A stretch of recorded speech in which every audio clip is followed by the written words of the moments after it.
ৰকিবুল হুছেইন আৰু পুত্ৰক আক্ৰমণ কৰা হৈছে ৰাজপথত প্ৰহাৰ কৰা হৈছে সাংসদ ৰকিবুল হুছেইন আৰু পুত্ৰ তানজিল হুছেইনক নিৰাপত্তা ৰক্ষীকো আক্ৰমণ কৰা হৈছে এই মুহূৰ্তত এটা অতি ডাঙৰ খবৰ আমি আপোনালোকৰ বাবে লৈ আহিছো নমস্কাৰ স্বাগতম জনাইছো মই মৃদু পৱনে মোৰ সৈতে আছে জুনা কংকন আৰু এই মুহূৰ্তত ৰাজ্যৰ ৰাজনীতিৰ এটা অতি ডাঙৰ খবৰ লৈ আহিছো যে ৰূপহীৰ ৰাজপথত প্ৰহাৰ কৰা হৈছে সাংসদ ৰকিবুল হুছেইন আৰু পুত্ৰ তানজিল হুছেইনক এখন সভাত অংশগ্ৰহণ কৰিবলৈ যোৱাৰ সময়তে একাংশ দুষ্কৃতিকাৰীয়ে মুখত কোলা কাপোৰ বান্ধি আহি প্ৰহাৰ কৰিছে ৰকিবুল হুছেইন আৰু পুত্ৰ তানজিল হুছেইনক সমান্তৰালকৈ প্ৰহাৰ কৰা হৈছে ৰকিবুল হুছেইনৰ দেহৰক্ষীকো আৰু গুলি ফুটাই কোনোমতে দেহৰক্ষীয়ে এই দুষ্কৃতিকাৰীৰ কবলৰ পৰা ৰক্ষা কৰিছে ৰকিবুল হুছেইনক সেই দৃশ্য বন্দী হৈছে কেমেৰাত এক চাঞ্চল্যকৰ দৃশ্য এক চাঞ্চল্যকৰ ঘটনা কিদৰে ৰাজপথত আক্ৰমণ ৰকিবুল হুছেইন আৰু প্ৰাক্তন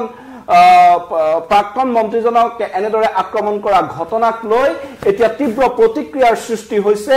সমগ্ৰ ৰাজ্যতে জুনা এক নিশ্চয়কৈ এক অতি গুৰুত্বপূৰ্ণ ঘটনা যে কিদৰে এগৰাকী সাংসদ তথা প্ৰাক্তন মন্ত্ৰীক এইদৰে ৰাজপথত প্ৰহাৰ কৰা হৈছে যি ঘটনা এতিয়া কেমেৰাত বন্দী হৈছে চৌদিশে চাঞ্চল্যৰ সৃষ্টি হৈছে হয় মৃদু ক'ব লাগিব এই সমগ্ৰ বিষয়টোৱে সংসদীয় ৰাজনীতিৰ কথাই কওঁ বা বিভিন্ন ধৰণৰ বৰ্তমান সময়ৰ ৰাজনৈতিক বাতাবৰণৰ কথাই কওঁ এই বাতাবৰণৰ সমান্তৰালকৈ এই সময়ত চৰ্চিত বিষয়টো হৈছে যে ৰকিবুল হুছেইনক প্ৰহাৰ কৰা হৈছে ৰকিবুল হুছেইনক প্ৰহাৰ কৰাই হওক বা যিকোনো এজন মানুহক প্ৰহাৰ কৰাই হওক যাকেই যেনে ধৰণে প্ৰহাৰ কৰা হওক ৰাজপথত এগৰাকী মানুহক মৰা হৈছে প্ৰথম চৰ্তটো হৈছে যে ৰাজপথত এগৰাকী মানুহক মৰা হৈছে তেওঁৰ কাৰণে সুৰক্ষাৰ ব্যৱস্থা আছিল সুৰক্ষা কৰ্মী আছিল লগত থকাৰ পিছত এনেদৰে প্ৰহিত হ'ব লগা হৈছে আমি ভিডিঅ'টো আপোনালোকক দেখুৱাবলৈ বিচাৰিছো এই মুহূৰ্তত যদি আমি স্ক্ৰীনত আমি দেখুৱাই আছো এই দৃশ্যটো আপুনি মন কৰক নিশ্চয় এই হেলমেট পিন্ধা এই লোকজনে আসলে নীলা হেলমেট পৰিহিত লোকজন আসলে ৰকিবুল হুছেইন আমি পুনৰ দেখাব খুজিছো এইজন ৰকিবুল হুছেইন আৰু পুত্ৰ তানজিল হুছেইন এনেদৰে দুই গৈছিলে আৰু আটাইতকৈ জুনা উল্লেখনীয় কথাটো হৈছে যে সামগুৰি বিগত উপনিৰ্বাচনৰ সময়ৰ পৰা দেখা গৈছিল সামগুৰিত ব্যাপক হাৰত হিংসা জৰ্জৰ পৰিস্থিতিৰ সৃষ্টি হৈছিল ব্যাপক হিংসাত্মক ঘটনা সৃষ্টি হৈছিল আৰু ৰকিবুল হুছেইন বাহিনীৰ গাড়ীৰ ওপৰত চলিছিল তীব্ৰ আক্ৰমণ ৰকিবুল হুছেইন বাহিনীৰ ইখনৰ পিছত সিখন গাড়ীৰ গ্লাছ ভাঙি পেলোৱা হৈছিল আক্ৰমণ চলিছিল আৰু হয়তো সেই নিৰ্বাচনৰ সময়ৰ যি ভয় সেই ভয় এতিয়াও ৰকিবুল হুছেইন আৰু পুত্ৰৰ অন্তৰৰ পৰা যোৱা নাছিল সেইবাবে হয়তো আজি বাইকত আহিছিল কাৰণ সচৰাচৰ দেখিবলৈ পোৱা যায় যে তেওঁলোকে গাড়ী লৈ কোনোবা সভাত অংশগ্ৰহণ কৰিবলৈ যায় আৰু গুণাবাৰীত যিহেতু সভাখন অনুষ্ঠিত হৈছিল পুত্ৰৰ সৈতে একেলগে গৈছিল আৰু আপুনি যদি ভিডিঅ'টো ভালদৰে লক্ষ্য কৰে তেতিয়াহ'লে দেখিব বহু কেইজনৰ মুখে গায়ে মুখে কাপোৰ আছিল যদিও উন্মুক্তভাৱে দুই তিনিজন কিন্তু ঘূৰি আছিল যিয়ে ক্ৰিকেট বেটখন হাতত লৈছে ক্ৰিকেট বেটখনেৰে প্ৰহাৰ কৰিছে ৰকিবুল হুছেইনক কোবটো মৰাৰ পিছতো কিন্তু তেওঁ নিখংকুচে সেইখিনিৰ পৰা পলাই যাবলৈ সক্ষম হৈছে আৰু গোটেই বিষয়টো যদি আপুনি লক্ষ্য কৰে তেতিয়াহ'লে দেখিব নিৰাপত্তাৰক্ষীকো কোবাইছে কিন্তু সেই বেটেৰে নিশ্চয়কৈ নিৰাপত্তাৰক্ষীক ইয়াত প্ৰহাৰ কৰা হৈছে এয়া ক্ৰিকেটৰ বেট এনেদৰে ক্ৰিকেটৰ বেটেৰে প্ৰহাৰ কৰিছে কি এক ভয়ংকৰ পৰিৱেশ যদি এগৰাকী জনপ্ৰতিনিধিৰ এনে অৱস্থা হয় ৰাজপথত যদি এগৰাকী জনপ্ৰতিনিধিৰ এনে অৱস্থা হয় তেতিয়াহ'লে সাধাৰণ ৰাইজৰ কি হ'ব দেহৰক্ষী থকা অৱস্থাত এনেদৰে এতিয়া আক্ৰমণ সংঘটিত হৈছে এইগৰাকী কংগ্ৰেছ সাংসদ ধুবুৰীৰ সাংসদ ৰকিবুল হুছেইনৰ ওপৰত আৰু নিজৰ গৃহ জিলাতে এনেদৰে আক্ৰমণৰ বলি হৈছে সাংসদ ৰকিবুল হুছেইন আমি পূৰ্বৰে পৰা দেখি আহিছিলো যে সামগুৰি নিৰ্বাচনৰ সময়ত কিদৰে ব্যাপক হিংসাজৰ্জৰ পৰিস্থিতিৰ সৃষ্টি হৈছিল আৰু কিদৰে এনে হিংসাজৰ্জৰ পৰিৱেশৰ মাজতে প্ৰাণ হেৰুৱাবলগীয়া হৈছিল সাধাৰণ দলৰ তৃণমূল কৰ্মীয়ে একাংশ বিজেপি কৰ্মীয়ে তাত প্ৰাণ হেৰুৱাবলগীয়া হৈছিল আৰু তাৰ সমান্তৰালকৈ কিন্তু ইটো দলে সিটো দলৰ বিৰুদ্ধে আক্ৰমণৰ অভিযোগ প্ৰতি অভিযোগ অব্যাহত ৰাখিছিল কিন্তু আজিৰ এই যি ঘটনা আৰু এই ঘটনাৰ এটা কথা ক'ব লাগিব যে নুৰুল হুদা বিধায়ক ৰূপহীয়া সমষ্টিৰ বিধায়ক নুৰুল হুদাও কিন্তু এই ঘটনাস্থলীত উপস্থিত আছিল নুৰুল হুদাও গৈছিল আৰু তেওঁলোকৰ ওপৰত এনেদৰে অতৰ্কিত আক্ৰমণ চলিছিল আৰু এই গোটেই বিষয়বস্তুটো যদি লক্ষ্য কৰে তেতিয়াহ'লে দেখিব যিটো অসহিষ্ণুতাৰ প্ৰসংগটো যিকোনো ধৰণে বৰ্তমান সময়ত দেখিবলৈ পোৱা যায় ৰাজনৈতিক বৈষম্য থাকিব পাৰে মানুহৰ মাজত ৰাজনৈতিক বিভিন্ন কথা বতৰা থাকিব পাৰে কিন্তু কোনোবা এজন মানুহক এইদৰে ৰাজপথত প্ৰহাৰ কৰা এইটো কিমান ধৰণৰ সমীচীন ঘটনা বা এইটো কিমান ধৰণে গ্ৰহণযোগ্য ঘটনা এই সময়ত কিন্তু প্ৰশ্ন বাৰে বাৰে উঠিব আৰু আপুনি যদি গোটেই বিষয়বস্তুটোলৈ চাই আপুনি পূৰ্বতে উল্লেখ কৰিছে যে নিজৰ গৃহ জিলা এই ধৰণৰ ঘটনা ঘটিবলৈ পোৱাৰ অন্তৰালত কি ৰহস্য থাকিব পাৰে বা এইখিনি মানুহে তাত ভীতিগ্ৰস্ত কৰিবলৈ বা কাৰ নাম লৈ আসলতে ৰকিবুল হুছেইনক আক্ৰমণ কৰিছে সেইটোও কিন্তু লক্ষণীয় হ'ব নিশ্চয়কৈ এটা কথা অভিযোগ উঠিছে এই সন্দৰ্ভত বিজেপিলে সন্দেহৰ আঙুলি প্ৰাথমিক অৱস্থাত সকলোৱে টুৱাইছে আৰু সকলোৱে অভিযোগ কৰিছে যে একাংশ বিজেপি কৰ্মী ইয়াত জড়িত হৈ আছে কিন্তু সেইসমূহ ঘটনা পৰৱৰ্তী সময়ত পোহৰলৈ আহিব কিন্তু এই মুহূৰ্তত আটাইতকৈ ডাঙৰ কথাটো হৈছে যে এনেদৰে মুকলিকৈ ৰাজপথত যদি এজন জনপ্ৰতিনিধিক প্ৰহাৰ কৰা হয় তেতিয়াহ'লে সাধাৰণ মানুহৰ নিৰাপত্তা ক'ত আছিল কিদৰে চলিছে ৰাজ্যৰ আইন শৃংখলা ব্যৱস্থা আৰু ৰকিবুল হুছেইনৰ কথা যদি ক'বলৈ যাওঁ যে তেওঁ বিগত কংগ্ৰেছ চৰকাৰৰ আমোলত তেওঁ মন্ত্ৰী আছিল তেওঁ গৃহ বিভাগৰ মন্ত্ৰী আছিল যথেষ্ট এগৰাকী প্ৰভাৱশালী কংগ্ৰেছ নেতা জ্যেষ্ঠ নেতা আৰু এইগৰাকী জ্যেষ্ঠ নেতা আজি এই অৱস্থা কিয় হ'বলৈ পাইছে আৰু তেওঁৰ নিজৰ যি সংসদীয় সমষ্টিৰে এইসকল লোক হয় এইসকল লোক তেওঁ সমষ্টিৰ দাঁতিকাষৰীয়া অঞ্চলৰ তেওঁ ঘৰৰ দাঁতিকাষৰীয়া অঞ্চলৰ এইসকল লোক আৰু এইসকল লোকৰ এনে উন্মাদ আক্ৰমণৰ কিয় বাৰে বাৰে বলি হ'বলগীয়া হৈছে ৰকিবুল হুছেইন নিৰ্বাচনৰ সময়তো আক্ৰমণৰ বলি হৈছিলে এতিয়া নিৰ্বাচন যোৱাৰ পিছতো এনেদৰে কি এক প্ৰকাৰ পৰিস্থিতিৰ সৃষ্টি হৈছে আৰু কিয় হৈছে এয়াও কিন্তু চিন্তনীয় বিষয় আৰু আপুনি যদি গোটেই বিষয়টোলৈ লক্ষ্য কৰে তেতিয়াহ'লে দেখিব যে নিৰাপত্তাৰক্ষী তেওঁলোকৰ লগত আছিল নিৰাপত্তাৰক্ষী থকাৰ অৱস্থাত এজন মানুহক যদি আক্ৰমণ কৰিবলৈ যায় কোনোবাই তেতিয়াহ'লে নিৰাপত্তাৰক্ষীয়ে কেনেধৰণৰ ব্যৱস্থা লৈছে সেইখিনিও লক্ষণীয় বিষয় তাৰ লগতে আপুনি যদি চাই নিৰাপত্তাৰক্ষীয়ে শূন্যলৈ গুলি ফুটাব লগা এটা পৰিৱেশৰ সৃষ্টি হৈছে ৰাজপথত ভৰা মানুহ আছে তাত তাৰপিছতো শূন্যলৈ গুলি চলাবলগীয়া পৰিস্থিতি এটা উদ্ভৱ হৈছে সেই উদ্ভৱ হোৱা পৰিস্থিতিৰ অন্তৰালত বহুকেইটা ৰহস্যজনক কথা থাকিব পাৰে এই কেৱল মাত্ৰ ৰাজনৈতিক শত্ৰুতাৰ বাবে কোনোবাই কাৰোবাক এনেকৈ মাৰিব এইটো ইমানো বৰ্তমান সময়ত সহজ কথা হৈ থকা নাই নিশ্চয়কৈ এটা কথা ক'ব লাগিব যে পূৰ্বৰ পৰা অভিযোগ আছিল ৰকিবুল হুছেইনে সামগ্ৰীত গুণ্ডাৰাজ চলায় ৰকিবুল হুছেইনে এই নগাঁৱৰ বিভিন্ন অঞ্চলত তেওঁ গুণ্ডাৰাজ চলায় তেওঁ প্ৰভাৱ বিস্তাৰ কৰে এনেধৰণৰ তেওঁ ভেৰণীয়া গুণ্ডাই বিভিন্ন পক্ষক তেওঁ ভাবুকি দি তেওঁলোকে বিভিন্ন কাম কৰি যায় তেনেধৰণৰ অভিযোগ আছিল আৰু এই দেখা গৈছে যে এতিয়া সেইজন ৰকিবুলৰ আজি এই দশা কিয় হৈছে আৰু ৰকিবুল হুছেইনক এনেদৰে যি মাজ ৰাস্তাত আক্ৰমণ কৰা হৈছে পুত্ৰক আক্ৰমণ কৰা হৈছে দেহৰক্ষীয়ে ৰকিবুল হুছেইনক ৰক্ষা কৰিব নে নিজক ৰক্ষা কৰিব একো উৱাদি নোপোৱা এটা পৰিৱেশৰ সৃষ্টি হৈছে এই যি পৰিৱেশ আৰু তাৰ পিছতো দেখা গৈছে তেওঁলোকে বীৰদপে সেই স্থানত এনেদৰে খোজকাঢ়ি ফুৰিছে তেওঁলোকে বীৰদপে সেই স্থানৰ পৰা গৈছে সমগ্ৰ দৃশ্য কেমেৰাত বন্দী হৈছে বিভিন্নজনে ওচৰে পাজৰে থকা হয়তো কেমেৰাত এই দৃশ্যসমূহ বন্দী কৰিছে আৰু নগাঁও আৰক্ষীয়ে এই সমগ্ৰ বিষয়টোৰ তদন্ত যদি সুচাৰুৰূপে কৰে তেতিয়াহ'লে এই বিষয়টো স্পষ্ট হ'ব কিয় এনেদৰে ঘটনা সংঘটিত হ'বলৈ পালে কিন্তু ৰূপহীহাট সমষ্টিত এখন সভাত অংশগ্ৰহণ কৰিবলৈ যোৱাৰ সময়তে আজি এনেদৰে আক্ৰমণৰ বলি হ'বলগীয়া হৈছে ৰকিবুল হুছেইন কেৱল ৰকিবুল হুছেইনেই নহয় তেওঁৰ পুত্ৰ তানজিল হুছেইনো আক্ৰমণৰ বলি হৈছে আৰু এই ধাৰা যদি এতিয়া নতুনকৈ সামগ্ৰীত সৃষ্টি হয় এনেদৰে তেতিয়াহ'লে কিয় কিন্তু ৰাজ্যৰ ৰাজনীতিৰ বাবে এক কোনো শুভ লক্ষণ নহয়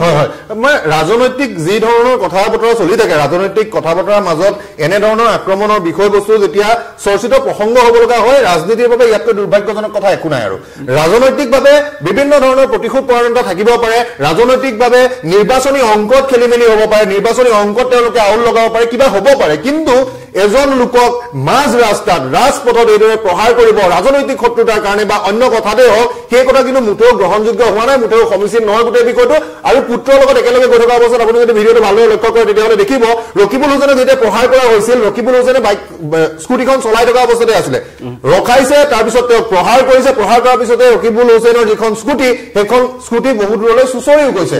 পুত্ৰ পিছফালে আছিলেই পুত্ৰ পিছফালে থকা অৱস্থাত এইটো হৈছে লগতে তেওঁলোকৰ যি নিৰাপত্তাৰক্ষীয়ে বেতৰ কোব খাবলগীয়া হৈছে গতিকে এই পৰিস্থিতি সাধাৰণ মানুহৰ যি সুৰক্ষা সেই সুৰক্ষাৰ প্ৰশ্নটো এতিয়া বাৰে বাৰে উঠিব নিশ্চয়কৈ আৰু এটা কথা ক'ব লাগিব যে এই আজিৰ এই যি ভিডিঅ'য়ে প্ৰকৃততে সূচাইছে যে কেনেধৰণৰ এক বাতাবৰণ ৰাজ্যত সৃষ্টি হৈছে পূৰ্বে অভিযোগ আছিল এনেধৰণৰ ঘটনা ৰকিবুল হুছেইনে সংঘটিত কৰে ৰকিবুল হুছেইনৰ যি গুণ্ডা বাহিনী থাকে সেই গুণ্ডা বাহিনীয়ে এনেধৰণৰ ঘটনা সংঘটিত কৰে তেনেধৰণৰ অভিযোগ দীৰ্ঘদিনীয়া কিন্তু এতিয়া বিগত নিৰ্বাচনৰ সময়ৰ পৰা বাৰে বাৰে এতিয়া দেখা গৈছে যে এনেদৰে ৰকিবুল হুছেইন আক্ৰমণৰ বলি হৈছে আৰু সমগ্ৰ কিন্তু বাৰে বাৰে কেমেৰাত বন্দী হৈছে আৰু এই দৃশ্যৰ পিছত এতিয়া নগাঁৱৰ আৰক্ষী অধীক্ষকে কি পদক্ষেপ গ্ৰহণ কৰিব যিহেতু এতিয়া বিধানসভাৰ বাজেট অধিৱেশন চলি আছে আৰু বিধানসভাৰ বাজেট অধিৱেশন চলি থকাৰ সময়তে নগাঁৱত এগৰাকী সাংসদক এনেদৰে প্ৰহাৰ কৰা হৈছে আৰু খুব বেয়াকৈ প্ৰহাৰ কৰা হৈছে ক্ৰিকেটৰ বেটেৰে কোবাই তেওঁক আঘাতপ্ৰাপ্ত কৰা হৈছে কেৱল সাংসদ ৰকিবুল হুছেইনে নহয় পুত্ৰও আক্ৰমণৰ বলি হৈছে সমান্তৰালকৈ পিএছকো আক্ৰমণ কৰিছে এই ঘটনাত প্ৰকৃততে কোন কোন জড়িত ইয়াৰ কেনে ধৰণৰ এটা তদন্ত প্ৰক্ৰিয়া আগবাঢ়িব তদন্তত কি ওলায় তাৰ ওপৰত কিন্তু সকলোৰে দৃষ্টি নিবদ্ধ থাকিব কিন্তু ৰাজ্যৰ বাবে এটা নিশ্চয়কৈ অতি আজি এই লজ্জাজনক মুহূৰ্ত অসমৰ দৰে এখন শান্তিপ্ৰিয় ৰাজ্যত এনে ধৰণৰ পৰিৱেশ কাৰো কাম্য নহয় জানো হয় আৰু এইখিনিতে লক্ষ্য কৰিব লাগিব গোটেই বিষয়টোত যে বিভিন্ন স্থানৰ পৰা আৰক্ষীৰ হয়তো বৰ্তমান সময়ত আটাইতকৈ সুবিধাজনক কথাটো হৈছে আৰক্ষীয়ে তদন্তৰ বাবে বিভিন্ন স্থানৰ পৰা এইদৰে ভিডিঅ' কৰি থকা হৈছিল গতিকে মুখত কাপোৰ বন্ধাই হওক বা মুখত কাপোৰ নবন্ধাকৈ যিয়ে প্ৰহাৰ কৰিবলৈ গৈছিল সেইসকলক নিশ্চয় ধৰিবৰ কাৰণে আৰক্ষীক বৰ বেছি সময়ৰ প্ৰয়োজন নহ'ব কাৰণ এই সময়ত স্পষ্টকৈ চাৰিওফালৰ পৰা কেমেৰাই আগুৰি আছিলে গতিকে আৰক্ষীয়ে কিদৰে তদন্ত প্ৰক্ৰিয়াটো আগবঢ়াই নিয়ে কিমান সময়ত আগবঢ়াই নিব পাৰিব কিমান ক্ষীপ্ৰ হ'ব গতিকে সেইখিনিও কিন্তু অসমৰ ৰাইজে লক্ষ্য কৰি থাকিব মৃদু নিশ্চয়কৈ আৰু এটা কথা যে যদি সামগ্ৰীৰ যি উপনিৰ্বাচন আছিলে সেই উপনিৰ্বাচনৰ সময়ত আমি দেখিছিলো যে কেনে ধৰণৰ তাত হিংসাত্মক ঘটনা হৈছিল ৰকিবুল হুছেইনৰ বাহিনীয়ে হওক বা বিজেপিৰ দীপ্তিৰঞ্জন শৰ্মাৰ বাহিনীয়ে হওক সকলোৰে ওপৰত তাত আক্ৰমণ চলিছিল প্ৰত্যাক্ৰমণ চলিছিল গাড়ী ভাঙি দিয়া হৈছিল ৰকিবুল হুছেইনে সামগ্ৰীৰ থানাৰ সন্মুখৰ ৰাজপথত বহি প্ৰতিবাদ কৰিবলগীয়া পৰিৱেশ হৈছিল আৰু সেই পৰিৱেশ এতিয়াও অব্যাহত আছে নেকি কিয় এজন সাংসদে তেওঁৰ কোনো যেহেতু তেওঁৰ লগত ব্যক্তিগত দেহৰক্ষীও আছে দেহৰক্ষী থকাৰ পিছতো তেওঁ কিয় এনেদৰে আজি মটৰচাইকেলত যাব লগা হৈছিল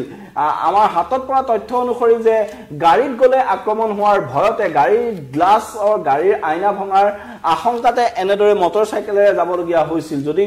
হসাকে সেই কথা হৈছে হসাকে যদি আজি গাড়ীৰ আইনা ভাঙিব বুলি ৰকিবুল হুছেইনে এনেদৰে ভয়ে ভয়ে যাব লগা হৈছে তাৰ পিছতো গৈ এই আক্ৰমণৰ বলি হৈছে নিশ্চয়কৈ সেই সমগ্ৰ অঞ্চলটোৰ পৰিস্থিতিক লৈ কিন্তু বহু প্ৰশ্নৰ অৱতাৰণা হোৱাৰ অৱকাশ থাকে হয় আৰু এই বিষয়টোৱে সম্পূৰ্ণ সুৰক্ষা ব্যৱস্থাটো সম্পূৰ্ণ সেই শান্তি শৃংখলাৰ যিটো আপুনি কথা কৈছে শান্তি শৃংখলা গোটেই কথাটো কিন্তু বাৰে বাৰে প্ৰশ্নবোধকৰ সন্মুখীন কৰিব আৰু এই ধৰণৰ ঘটনা পূৰ্বতেও কোৱা হৈছে যে এনে ধৰণৰ ঘটনা সকলো সচেতন লোকৰ কাৰণে ৰাজনীতিৰ ভূ ৰখা নৰখা প্ৰতিজন মানুহৰ কাৰণে এই ঘটনাটো কিন্তু এটা ডাঙৰ প্ৰশ্নবোধক এই ধৰণৰ ৰাজনীতি কোনেও কেতিয়াও নিবিচাৰে এখন ৰাজ্যত সেই কথা এক প্ৰকাৰ সকলোৱে মানি ল'ব কি পূৰ্বে এনে ধৰণৰ যি অভিযোগ আছিল মই বাৰে বাৰে কৈ আছো যে ৰকিবুল হুছেইনৰ বিৰুদ্ধে পূৰ্বে এনে ধৰণৰ অভিযোগ আছিল ৰকিবুল হুছেইন নিৰ্বাচনত জয় হোৱাৰ পিছতো তেওঁ বিৰোধিতা কৰা লোকৰ ওপৰত আক্ৰমণ চলাৰো কিছু অভিযোগ আছে তেনে ধৰণৰ অভিযোগ বহু সময়ত উত্থাপিত হৈ আছে সেইবোৰ প্ৰমাণ হোৱা নাই কিন্তু এতিয়া এই যি দৃশ্য দেখিবলৈ পোৱা গৈছে যে বাৰে বাৰে এনেদৰে ৰকিবুল হুছেইন আৰু পুত্ৰৰ ওপৰত আক্ৰমণ চলিছে এক প্ৰকাৰ হত্যাৰ চেষ্টা বুলিয়ে ক'ব লাগিব এই যি ঘটনা পোহৰলৈ আহিছে ইয়াৰ যিসমূহ দৃশ্য দেখা গৈছে ক্ৰিকেটৰ বেটেৰে যদি প্ৰহাৰ কৰা হয় তেতিয়াহ'লে কি পৰ্যায় হ'ব পাৰে দৈৱক্ৰমে আজি দুইজন ৰক্ষা কৰিছে কিছু আঘাত পালেও আৰু নিৰাপত্তাৰক্ষীয়ে শূন্যলৈ গুলীচালনা কৰিহে ৰক্ষা কৰিবলগীয়া হৈছে নিজকে আৰু সাংসদ ৰকিবুল হুছেইন তথা পুত্ৰক এই যি উন্মাদনা কিন্তু কাৰো কাম্য নহয় এই উন্মাদনাই কাৰো একো লাভ নকৰে এনে ধৰণৰ ৰাজনীতিয়ে ৰাজ্যৰ সমগ্ৰ ৰাজনৈতিক পৰিৱেশটোকে এক প্ৰকাৰ কলুষিত কৰি পেলাইছে এই ক্ষেত্ৰত এতিয়া নগাঁও আৰক্ষী প্ৰশাসনৰ প্ৰাথমিক কি ভূমিকা হ'ব তাক লৈ কিন্তু সকলোৱে দৃষ্টি ৰাখিব আৰু আপুনি যদি ভালদৰে গোটেই ভিডিঅ'টো লক্ষ্য কৰে মন কৰে তেতিয়াহ'লে দেখিব যে এই ঘটনাটো কিন্তু এই যে বেটখনে যে কোনোবা এজন মানুহে যে কাৰোবাক প্ৰহাৰ কৰিছে এই ঘটনাটো সেই মুহূৰ্তৰ ঘটনা নহয় কিন্তু আপুনি এই যে পৰিকল্পনা কৰি এজন মানুহক মাৰিবলৈ ৰৈ থকা হৈছিলে সেই কথা এই ভিডিঅ'টোৱে প্ৰমাণ কৰি দিয়ে কাৰণ বিভিন্ন স্থানৰ পৰা ভিডিঅ' চলি আছে এই যেতিয়া মাৰপিটটো হ'ল মাৰপিট হোৱাৰ পিছতে তাৰ পিছতে ৰকিবুল হুছেইনক লৈ যোৱাৰ সময়ত বহু লোকে দেখিবলৈ পোৱা গৈছে বহু লোকে তেওঁক খেদি যোৱা পৰিলক্ষিত হৈছে পুনৰবাৰ গতিকে এই ঘটনাটো মুহূৰ্ততে হৈ যোৱা ঘটনা নহয় কোনোবা বেট এখন আনি কাৰোবাক কুবাই দিছে এটা সকলোৰে হাতত তথ্য থাকিব এই যিসকল আক্ৰমণ কৰি আছে তেওঁলোকৰ হাতত নিশ্চয়কৈ তথ্য থাকিব যে এই সময়তে ৰকিবুল হুছেইন আহিব আৰু তেওঁলোকে এটা নিৰ্দিষ্ট সুৰক্ষিত স্থান বিচাৰি ল'ব যে য'ত তেওঁলোকে আক্ৰমণ কৰিব পাৰি কিন্তু এটা ব্যস্ত বজাৰ চাৰিওফালে দোকান পোহাৰ দেখিবলৈ পোৱা গৈছে এটা যি নগৰ অঞ্চল যেনেই লাগিছে এই ভিডিঅ'ত আৰু সেই স্থানত এনেদৰে ৰাজপথত প্ৰহাৰ কৰা হৈছে এগৰাকী সাংসদক, এগৰাকী প্ৰাক্তন মন্ত্ৰীক তথা তেওঁৰ পুত্ৰক আৰু আৰক্ষীও আক্ৰমণৰ বলি হৈছে, জনপ্ৰতিনিধিও আক্ৰমণৰ বলি হৈছে। এই ঘটনাই ৰাজ্যৰ আইন শৃংখলা কেনেদৰে চলিছে তাক লৈ কিন্তু বহুত প্ৰশ্ন উত্থাপন কৰিছে জনা। হয়, আৰু সমগ্ৰ বিষয়টো এতিয়া আৰক্ষীৰ হাতলৈ নিশ্চয় গৈছে। আৰক্ষীয়ে ইয়াৰ ওপৰত তদন্ত কৰিব। আৰক্ষীৰ বাবে আমি পূৰ্বতেও কৈছো যে আৰক্ষীৰ বাবে তদন্ত প্ৰক্ৰিয়া আগবঢ়াবৰ কাৰণে এই যিসমূহ ভিডিঅ' আছে, বিভিন্ন স্থানৰ পৰা কৰি থকা ভিডিঅ'সমূহে জ্বলন্ত এটা প্ৰমাণ। আৰু মৃদু আপুনি উল্লেখ কৰাৰ দৰে অসমৰ ৰাজনীতিত অসমৰ যিটো শান্তি শৃংখলাৰ ব্যৱস্থা, সেই ব্যৱস্থাটোৰ প্ৰতি এয়া কিন্তু অতি ডাঙৰ আজিৰ কাৰণে লজ্জাজনক কাৰণ এটা হৈছে, লজ্জাজনক এটা বিষয় হৈছে। আৰু বৰ্তমান সময়ত বিধানসভা অধিৱেশন চলি আছে, সেই মুহূৰ্ততে এনেকুৱা ধৰণৰ এটা ঘটনা। আৰু চামগুৰিৰ অঞ্চলটোৰ যি আশে পাশে যিসমূহ অঞ্চল আছিল, আপুনি নিৰ্বাচনী হিংসাৰ কথা কৈছে, প্ৰাক নিৰ্বাচনী হিংসাৰ কথা আছে, তাত পুলিচে এটা মুহূৰ্ততো তাৰ পৰা আঁতৰি যাব নোৱাৰা ধৰণৰ পৰিৱেশ এটা আছিলে। গতিকে সেই পৰিৱেশ নিৰ্বাচন গ'ল কেতিয়াবাই, তাৰপিছত আজিৰ এখন সভা, আজিৰ এই সভাখনলৈ যোৱা অৱস্থাত এনেদৰে আক্ৰমণ পৰিকল্পনাৰ কথাটো এইবাবে বাৰে বাৰে উত্থাপন হৈছে, কাৰণ গাড়ীত নাযায়, আজি স্কুটাৰ লৈ পেলাই যাব, স্কুটি লৈ যাব, সেই কথাও কিন্তু পৰিকল্পনা কৰোঁতাই জানে। নিশ্চয়কৈ আৰু এটা কথা ক'ব লাগিব যে এই ক্ষেত্ৰত আমি যদি চাওঁ যে আৰক্ষীৰ ভূমিকা যথেষ্ট সন্দেহজনক। চামগুৰিত যি নিৰ্বাচনী হিংসা হ'ল, সেই নিৰ্বাচনী হিংসাৰ সময়ত দুই পক্ষই বিভিন্ন ধৰণৰ গোচৰ ৰুজু কৰিলে। ইটো কংগ্ৰেছী পক্ষইও গোচৰ ৰুজু কৰিলে, বিজেপি পক্ষইও গোচৰ ৰুজু কৰিলে। সকলো ভিডিঅ' ফুটেজ থাকিল, কেনেদৰে আক্ৰমণ হ'ল, কাৰ ঘৰত গৈ নিশা কেনেদৰে তাত ভাবুকি প্ৰদান কৰা হ'ল, সকলো ভিডিঅ' ফুটেজ থকাৰ পিছতো কিন্তু সেই যিসমূহ গোচৰ ৰুজু হৈছিলে, সেই গোচৰসমূহৰ তদন্ত প্ৰক্ৰিয়া চলা বুলি আমি আজিলৈকে কোনো ধৰণৰ তথ্য লাভ নকৰিলোঁ বা সেই তদন্তসমূহ নচলিলে। সেইবাবে এনেধৰণৰ যিখিনি সাধাৰণ লোক হয়তো ৰকিবুল হুছেইনৰ আমলত সংঘটিত হৈ যোৱা কিছু ঘটনাৰ বাবে তেওঁলোকৰ মাজত খুব থাকিব পাৰে, কিন্তু এনেধৰণৰ ঘটনা কেতিয়াও কোনেও সমৰ্থন কৰিব নোৱাৰে। আৰু তাৰ বাবে যেতিয়া আৰক্ষী সমগ্ৰ ব্যৱস্থাটোৱে দেখে যে আৰক্ষী ব্যৱস্থাটোৱে যদি ভালদৰে এই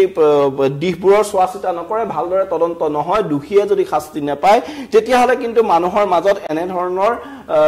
প্ৰতিশোধ লোৱা বা এনেধৰণৰ